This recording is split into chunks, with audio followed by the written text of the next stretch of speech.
હું યક્ષિતાના ધોરણ 5 માંથી આજના આ માતૃભાષા દિવસ વિશે થોડું કહેવા માંગુ છું, તો શાંતિથી સાંભળજો. માતૃભાષા એટલે માતાની ભાષા, એટલે કે ઘરમાં બોલાતી અને બાળપણથી શીખેલી ભાષા. માતૃભાષા આપણું ગૌરવ છે. ભાષા દ્વારા જ આપણે આપણી પરંપરા, સંસ્કૃતિ અને ઇતિહાસને ઓળખી શકીએ છીએ.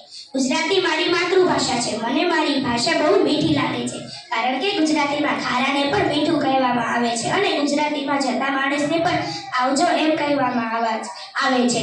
આપણને આપણી ભાષા પ્રત્યે ગૌરવ હોવું જોઈએ. એટલે એક કવિ કહે છે કે મને મારી માતૃભાષા ગમે છે, કારણ કે મને મારી મા ગમે છે. આપણને સપના પણ માતૃભાષામાં જ આવે છે. મારી ભાષા ગુજરાતી વિશે તો જેટલું કહું એટલું ઓછું છે.